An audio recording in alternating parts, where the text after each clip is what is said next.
was to say go. You said fire away. It was very Hello, confusing. it's October 13th, 2022, and this is the Backdrop Weekly Developer Meeting. We get together every week to talk about priorities and happenings in the Backdrop community. Let's see, we'll do some introductions to get started. My name is Nate Lampton. I'm Quick Sketch on the internet, and I'm calling from Oakland, California. We'll go around the room here. We'll start with Luke and then Greg. My name is Luke McCormick. I'm a web project manager in San Ramon, California, and I'm apparently in the witness protection program. So I might rethink the lighting on my situation here. Let's go to Greg. Hi, I'm Greg. I'm joining from Melbourne, Australia, and yeah, I've been away from the community for a few months, and I'm slowly trying to catch up and be useful again. Really excited about the upcoming Drupal South and Backdrop Live events next week. See you. Great, thanks, Greg. We'll go to Jen and then Tim. Jen Lampton, joining from Oakland, California. Very excited about all of the cool stuff we talked about in the outreach meeting this week. So anyone who wasn't there should definitely go watch that video. And yeah, lots of backdrop work in my present and future. So very excited. Thanks, Jen. Tim and then Martin. My name is Tim Erickson. I am St. Paul Tim on the internet, and I am in Deerwood, Minnesota, and just came back from Backdrop Live and got to spend some quality time with Nate and Jen and Luke and Irina. And I'm all five. You mean the bad camp? What did I say? Backdrop Live. I'm excited about Backdrop Live coming up and about a bad camp last week. I had a great time in Oakland, Berkeley, and it has me fired up and my head full of crazy ideas. So watch out. That's it. Thanks, Tim. Martin? I'm Martin from United Kingdom. Do mainly stuff in Contrib, and I'm a site developer. So I'm working on a couple of sites at the moment. And look forward to Backdrop Live and having another discussion about B as well, which I'm doing quite a bit of work on at the moment. Excellent. Yeah, that would be great. Okay. Yeah, I'm guessing the outreach meeting earlier, you guys talked about Bad Camp quite a bit. Is that true? Okay, great. Well, I won't recap then Bad Camp. It was a really excellent camp for Backdrop in particular.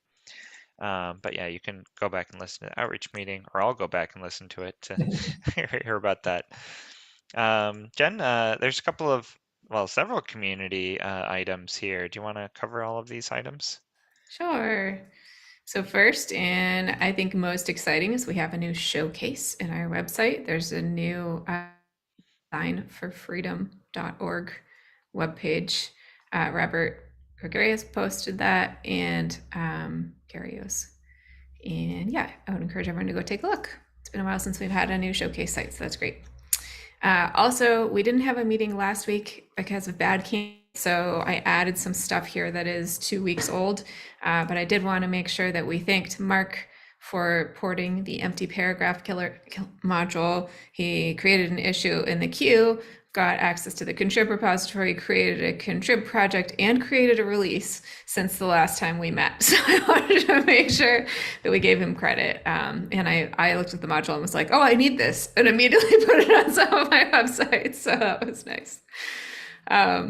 And then speaking of new projects, there are 2 projects I'm not sure we mentioned 2 weeks ago. So I'll mention just filter permissions and Twitter filters, which came out 2 weeks ago.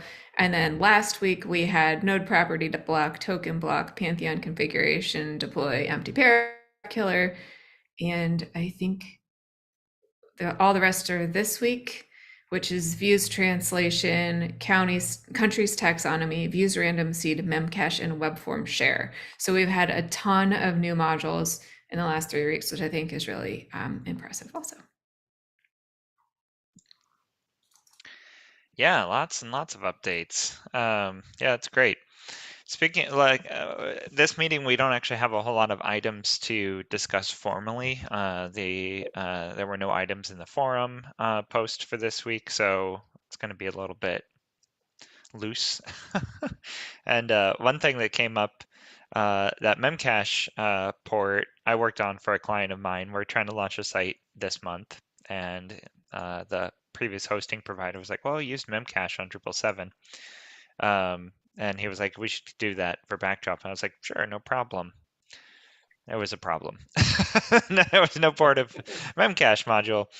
And Memcache module, just the way it was written, it was like this weird mess of the way that variables were being used. So it was like a non-trivial upgrade moving it into, configuration, settings, and state, like splitting up the three ways variables were being used into three proper distinct systems in Backdrop. But it's in my opinion, a lot better now than it was in 777. But it popped up a couple of core bugs actually, because this may be the first alternative cache backend that we have for Backdrop that I've seen. And one thing in particular is that the entity cache that went into Backdrop core is using cache clear all in a way that cache clear all is trying to flush multiple entity IDs at the same time. And there's a bug in the way that we have cache clear all written that it doesn't work quite the same as it did in 777, and so it doesn't work. It does work with the database backend, but that's just a coincidence. It's like the database abstraction layer just coincidentally works with an array or a string, and so it just so happens to work on multiple items. But anyway, all of this, sorry, that's highly technical. It comes back to issue 2158, which is mark cache clear all as deprecated, because this wouldn't have happened if we weren't using cache clear all in the first place. And I wasn't quite sure what to do here, because like I've found two issues with cache clear all, that it doesn't work quite the way it used to in 777. And a part of me thinks we should fix cache clear all. The other part of me says we should just stop using it. So that issue 2158, if you read over it, you'll see why cache clear all is a particularly bad function. If you look at the different operations it does, it literally can clear a single item, clear all items, clear some items with a prefix, execute garbage collection, do a full cache clear, or it just does like so many different things that are completely like unrelated operations. And the name itself, cache clear all, is incredibly wrong, because it cache clears everything. And sometimes it doesn't cache clear, it invalidates or garbage collects. So even just the word or the term clear is really confusing, because it doesn't mean, it means too many things. So anyway, 2158, that's a little pet issue that I would love to see moving forward for 124. And it already has a pull request. I did leave a comment based on my experience porting Memcache, where the bug is in it that we need to fix. So okay, let's see. Other exciting things that have happened recently. Issue 4182 is another one of my favorite issues that RG Piano has worked on, that makes it so that the invalidate search index button, if you go to the search settings page, there's a very confusing button that says, it's a big red button that says invalidate search index, and it has this big explanation about how clicking this button isn't going to do what you want. It's literally like, if you click this button, it's not going to do anything, but if you run cron enough times, then it might do something. And issue 4182 switches that button from invalidate and run things on cron operation to immediately indexing the site as soon as you click the button. So it says, hey, this is going to index the site, and then you click confirm, and then it shows you a progress bar and indexes the entire site immediately, which is much, much, much better. I was meant to add a review, like from a UX perspective. I started typing something and it's left in draft. I'll finish it up over the weekend. It just kind of felt that most of the things in that page are settings, and then we have an action. And it kind of felt that that action sort of like belonged somewhere else, because we have this pattern where we have like things that we configure and then things that we do, and it's like in separate sections. I think that maybe it's not exactly equivalent, but views comes to mind. Like you have the place where you configure and list views, and then you have a separate tab that says settings. But yeah, I haven't finished my thoughts. I will as soon as possible and comment on that issue. But I like the progress bar thing and the idea behind it of, batching things. Yeah, that's an interesting point. And this spun out of another progress bar related issue, which is the upgrade path from Drupal 7 assigning a type to all file entities that, PNGs need to be labeled as an image, and MPEG-4s need to be labeled as videos. And if you're coming from Drupal 7, all of the files don't have a type assigned to them, but they need one in order to work well as entities. And RGPiano added a progress bar for that, because that was also done on cron jobs and was very nebulous how it worked. We also added status report message for that particular operation. Hey, there's files that need to be categorized, like run that after you finish doing your backdrop upgrade. It seems like potentially that could be done for search as well, especially if you turn on search module on an existing site. You need to tell people that you need to index in order for the search to work. And so maybe, I'm not sure if we could do that based on, percentage index, like if it's less than 80% indexed, throw a warning, or if that's too arbitrary, or if maybe just on install, we just said, hey, there's content you need to index, and took people over to the index page. But yeah, you're right that it's a separate operation. I'm not sure I'd want to move it in this issue, because I'm so excited about improving the button that's there. that moving it or referencing it in another place could be like another task separate from this one. Yeah, agreed. Okay, let's see if there's any other things related to Contrib. If A lot of no one interesting else, ones. if no one else has anything to bring up, I would like to bring up an issue that I would like feedback for. Yeah, go for it. 5760, and it's the one where we basically show which image types and effects are being supported on the status page with some details if people expand the thing without having to go and dig that information out from PHP info, which is not user friendly. Mhm. Okay, let's see. GD, okay, this is status report improvements. Yeah, this all came, I think someone asked the question, I think, Tim, were you involved in this discussion on Zulip as well? You were trying to find whether, how do I figure out if WebP is supported on my site or not, and what it takes. And then how we usually answer to these questions is like, go and dig in your php.info file and see if this section is available, and if it has this parameter there. So yeah.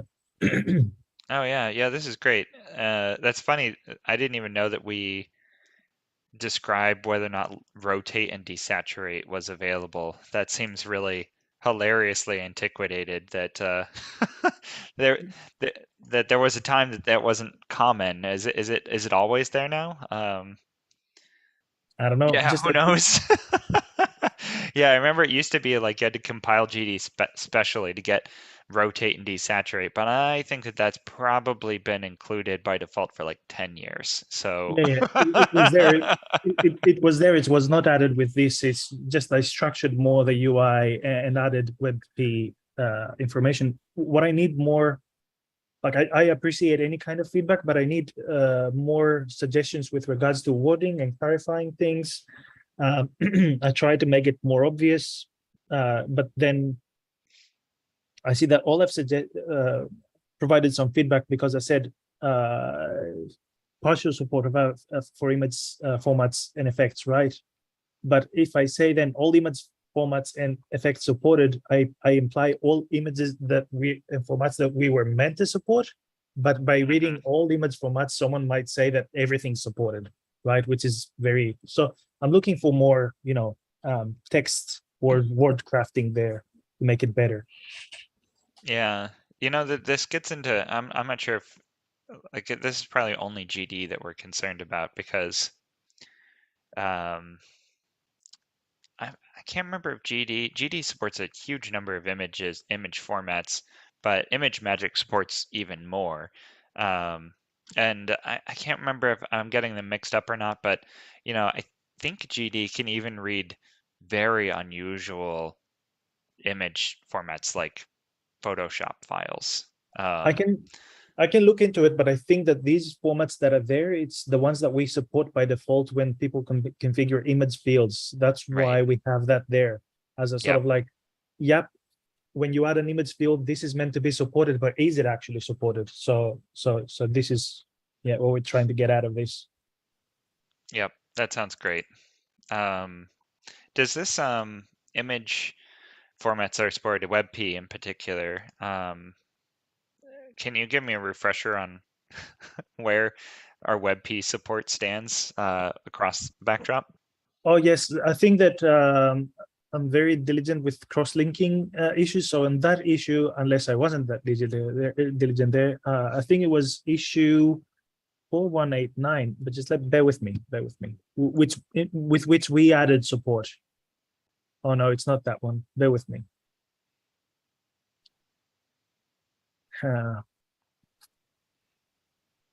But we did, as far as I can remember, back in 2017, as back as that, we added official WebP support.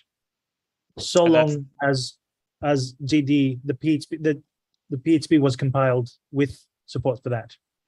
And but that was for what? For uploading or for image styles, or both?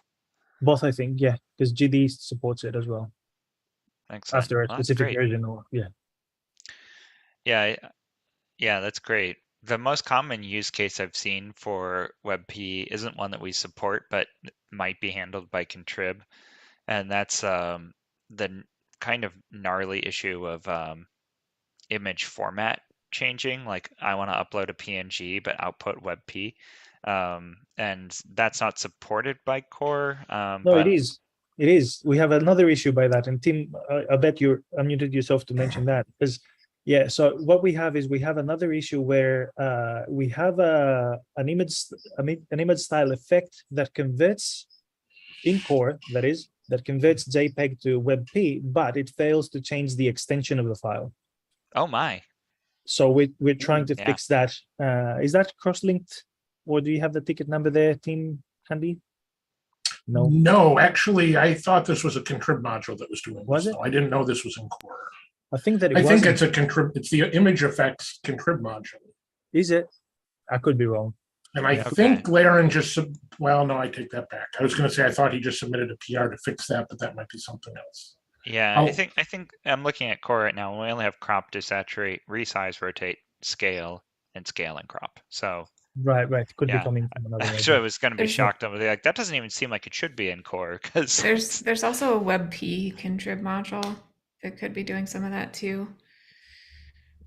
Yes, I don't think WebP module uses the image formats, does it? It does something else, but I've been looking into both of those, and yeah, and I would love it. The WebP one is the one we had trouble with today. It wasn't downloadable from backdrop.org because of that packaging problem, but I think Greg sorted that out.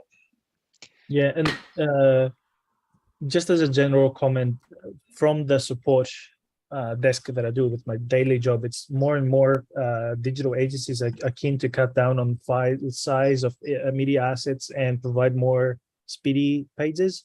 So there's more and more requests about WebP and SVG and things like that. Now, whether that's something that should be handled by Core, separate discussion, I'm just bringing it up. Yeah, I'm seeing the same. Yeah, me too. That's why I've been asking about it lately. So, Okay, yeah, that's great. Yeah, the in the Drupal worlds, I found a problem with that module that does do WebP conversions, but does also change the file extension. That it if you upload the same file name twice with two different extensions, then they start clobbering each other because the image style doesn't know which one it should actually pull from when it's requested. And so it's like another just like, oh boy, got that to worry about too. Okay, great. Let's see, other items. Speaking, I want to touch on the packager really quickly because Tim raised an issue with all of these new contrib modules that are coming out. He noted that the packager isn't working quite correctly on a couple of them. And I looked a little bit into this. I'm sorry I haven't filed an issue yet. It looks like GitHub made a change on their side that is unexpected by the Backdrop side, which is they started making more granular webhooks where instead of firing one webhook for a new release, there's now 3 webhooks that get fired for release, which I think it includes like created, published, and then released. So I don't exactly, I guess, that's like unpublished versus not published release notes, I guess. But the problem is that now backdropcms.org, depending on how fast you are about creating a release, gets 3 separate requests that try to package a release all at the same time. And so Tim noted that one of the contrib modules that was released last week got 2 nodes, 2 release nodes and 2 package nodes. And then I tried to fix it and I broke it worse. So now, now that needs to be yet to be sorted. And then the Memcache module, I'm not quite sure what happened with that. It didn't get a release. It got a release node and a release. Sorry, got a node, project node, and a release node, but it didn't get a package. And so I think that the frequency of GitHub's requests might be causing backdropcms.org some strain. It's not made to handle concurrent requests for the same project. Yeah, I noticed this when I tried to fix the releases for ImageWebP earlier today. When you try to create a release in the GitHub UI, there's always there's an option there that has always been there, which is a checkbox that says this is a pre-release. But the submit buttons have now changed. First of all, when you start to create a release, it doesn't say create, but it says draft a release. And then you have 2 options, either publish the release or save as draft. So maybe that's related to those API changes that you just mentioned. Sounds like That's these 3 likely. options. Yeah. Yeah. So what I'd like to do is I was gonna say like we could solve this in potentially 2 ways. Let me see what the actual options are here. Oh no, I was gonna say that we could modify the webhook to send fewer events. That would be an easy way to solve that, or we can fix the PHP code side where we just need to start ignoring some of the requests that come through. And now that I look at the options in GitHub, there's only an option for like releases as an event, but then you don't get to choose the granularity of the event. So once you say, send me release information, it's going to start sending you all of the release information, even if they're, new things that we hadn't thought about before. So we just need to start being more careful and granular with our response actions. This is also interesting, geez, looking at the stuff that GitHub now provides. GitHub now has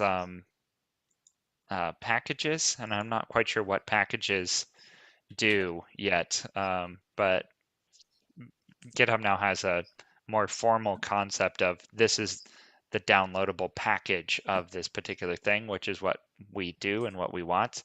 And I'm not quite sure what kind of features it gives us, but there's just a lot that we're not utilizing now at this point.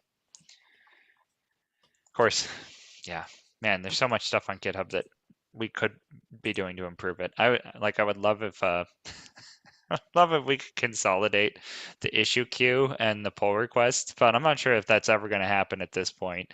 It used to be that we didn't have the granular permissions, and so GitHub actually recommended doing that. That was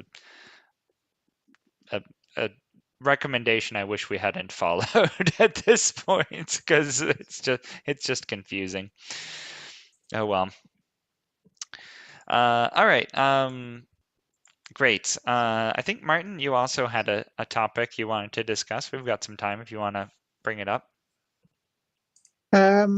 Yeah, it was module I was porting.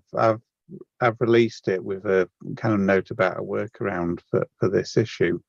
But in a web form share, and it basically it stores the configuration of the web form into it output. It can export it. And the Drupal 7 version did it in a PHP array definition. I've done it in a JSON definition. And what you can, as well as just importing it, and that all works absolutely fine, you can set it as a default for the content type. So whenever you create the idea being that whenever you create content, it uses that and creates a web form with that configuration. So I'm using hook node insert, and I can pull in the config, that works fine, and I output it in Watchdog, and that works fine. And then I try and do backdrop JSON decode, which I'm using in all the other functions, and it just turns it into a 1. Whereas in all the other places I've used it, it works, and it turns it into an array that can then build the web form. So it's a very odd one. I spent ages on it and then just sort of gave up, released it, put an issue out, and but I can't think if there's any. I looked at the documentation. I couldn't see any reason why a hook node insert would behave any differently to any of the other functions. Is there? Let me ask a couple of background questions. Are you using a Windows machine? I am, but it's on WSL2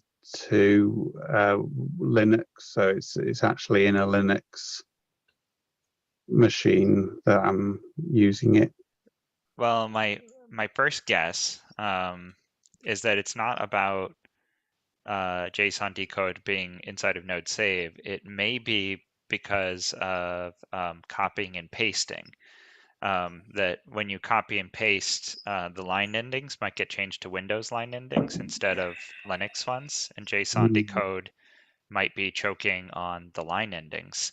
I don't know that for certain, but it's a possibility that JSON decode it might not have anything to do with the saving. It might have everything to do with the fact that there's a copy paste operation involved, and the line endings get changed while it's in the clipboard. That's a guess that I would take. I did try to rule that out, so I turned off pretty print, so I outputted it.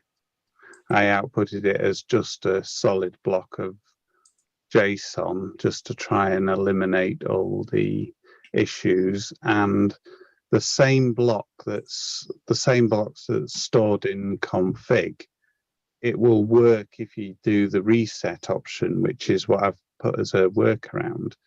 So you using exactly the same stored information for that, and that works. It just doesn't work when I try and do it in hook node insert.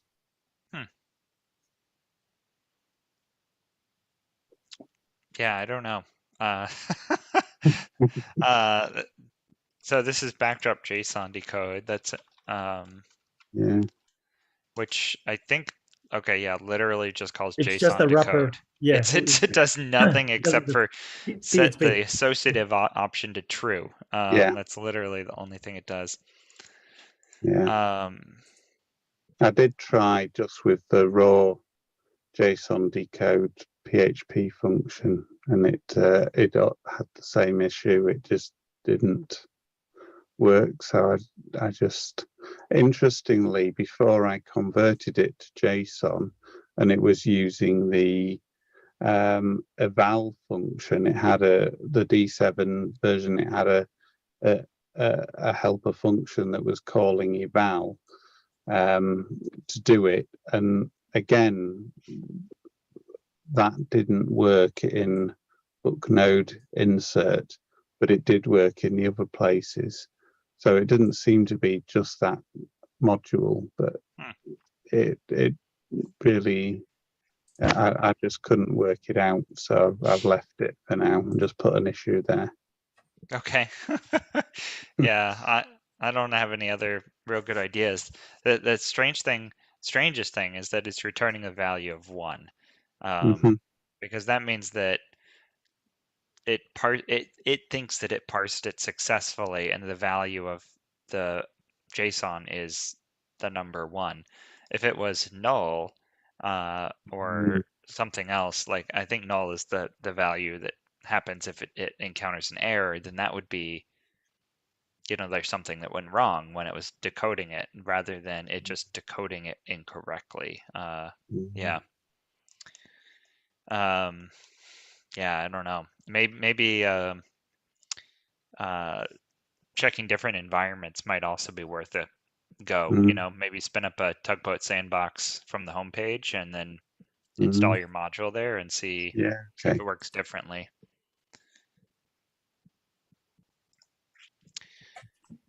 That's all I got.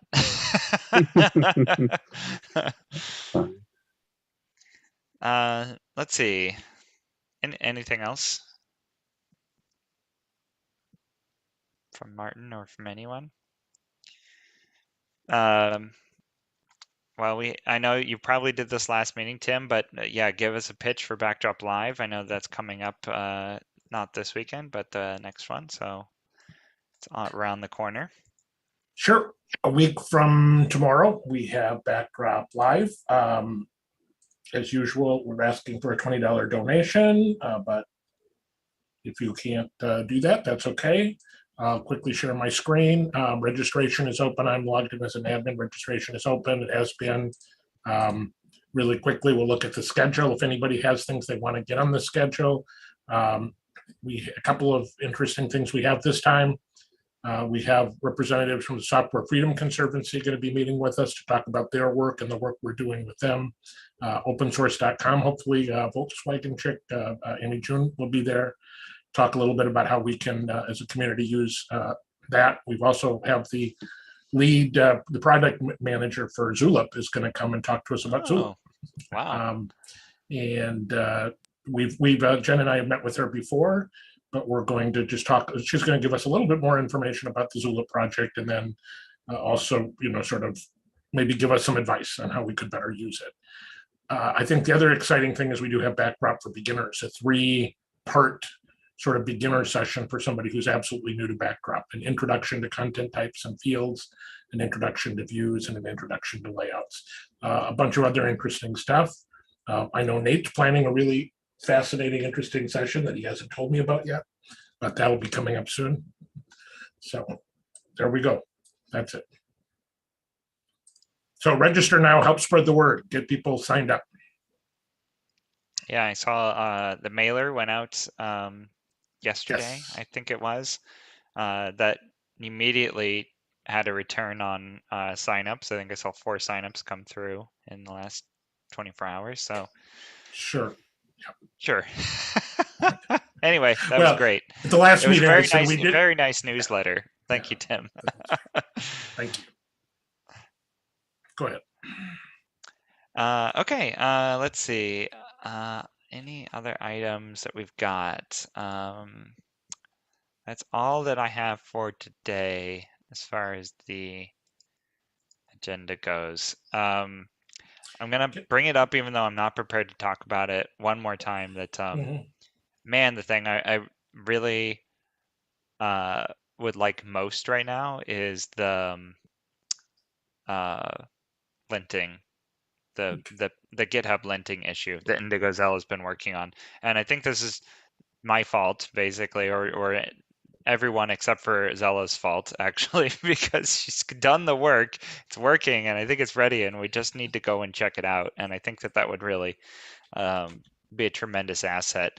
At this point, maybe it's not like incredible, but you know, getting over this initial, hey, we need the thing to actually be there, I think will unlock a lot of potential to make it so that we have really excellent linting tools moving forward. There's So also Drupal also has a list of dictionary sort of like for typos, and you can specify words, which is done through the CI, like through the testing. It would save us a lot of time with typos that, like, you often see many issues about typos, tiny mistakes that we do. yeah, totally, like a backdorp, like Yes, that happens exactly. every now and then, right? Just like save ourselves the embarrassment of Yeah. a typo in our product name. Yeah.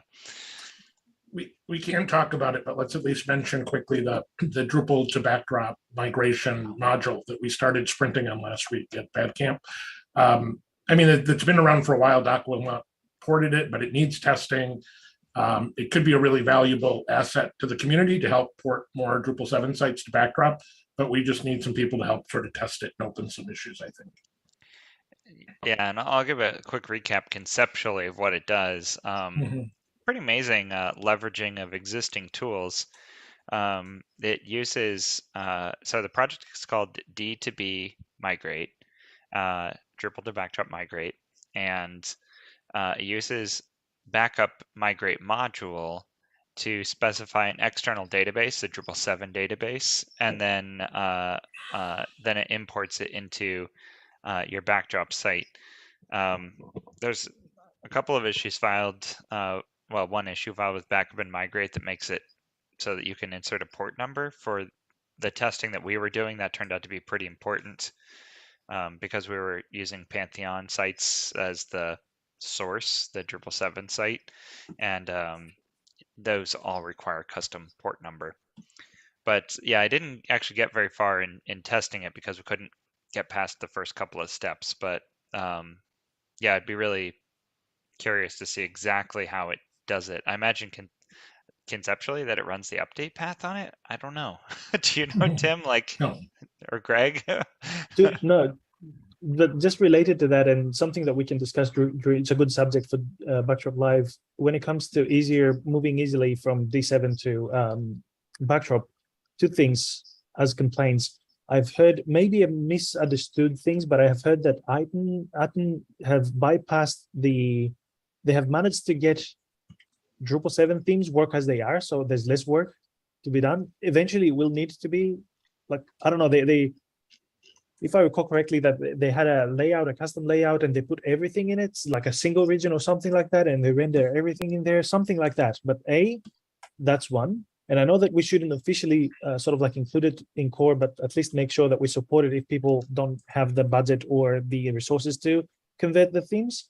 And as I said, I could be wrong about this. And the second bit was, I've heard a lot of people, not a lot, but many people complain about the things that we removed, namely the database abstraction layer and what's the other thing that's related? Anyway, my point is, Alternative field storage. That's it. Right. My point is that we have Silkscreen that does that, but is there any way not to reintroduce those in core, but add hooks that allow those to be implemented as modules that can be installed, added to Backdrop as modules from the project browser? I don't think we should worry about it. This is less than 1% of anyone coming from Drupal, and those people are probably moving to Drupal 9 and Drupal 10. I think it's something that people are curious about because they want to know what the difference is between Drupal and Backdrop. But I would be really surprised if we had any websites who legitimately wanted to move to Backdrop who needed those Fair enough. features. But this circles back, although a bit popular, like I saw the other day that WordPress managed to get a release out that runs without a PHP server, right? But it requires SQL. Yes, I'll post a link to that thing. But it Runs it without a requires database server, you mean? Surely not without PHP. without PHP in What? browser. Yes, What? and also, but it uses SQLite. We could have looked into if we could do that with Backdrop, but we don't support SQLite. That's why I was bringing up all these related issues, just making it easier for people, to check things out. Anyway, I'll post a link to that thing about WordPress. But I just wanted to see, like, to explore the potential if, like, we introduced a hook that would allow Contrib to come and plug in. Anyways, No, I mean, a lot of the reason that Backdrop is so much faster than it was in Drupal 7 is because we removed all of the mess in core that made that possible. So I think that we shouldn't worry about it. And I think Silkscreen is doing a great job of that, and we should direct people there if they need it.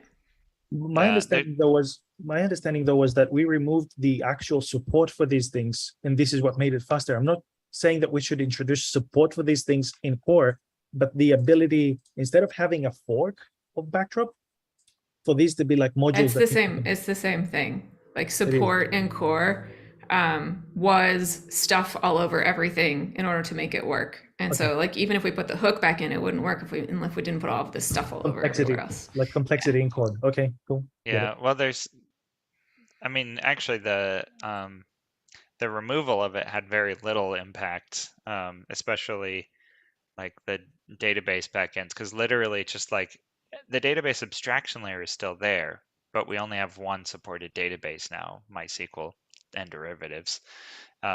And literally just the line where it says, like, look for other plugins, we just don't have the line anymore that looks for other plugins. We only load the MySQL one. It's hard coded there now. But we've also refactored like a bunch of queries so that they won't work with Postgres anymore because they had funny optimizations. There's like weird stuff that's very slowly been getting eaten at over time.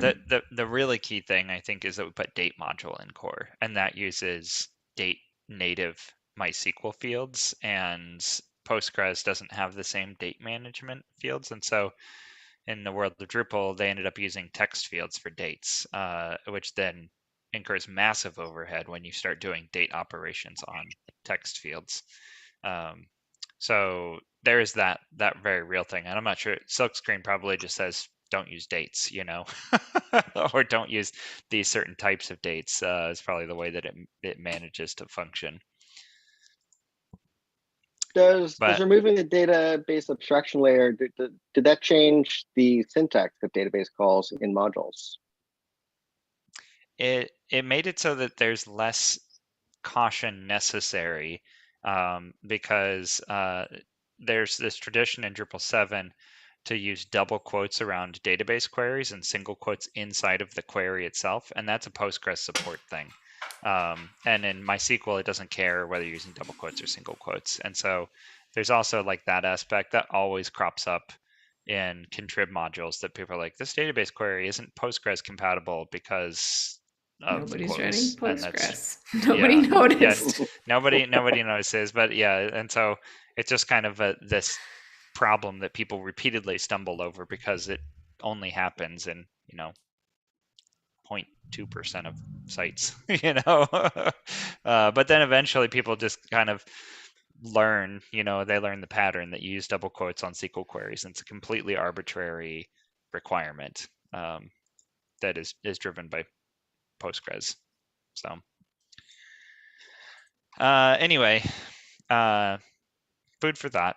But now we're at the top of the hour. I'm sorry, I'm going to end abruptly because it looked like we had lots of time, and then suddenly we're all done. So let's wrap up for today. Thank you all for being here. Backdrop Live in 10 days, and that's right. 7, 8 days. 7 or 8 days. Okay. And we'll see everybody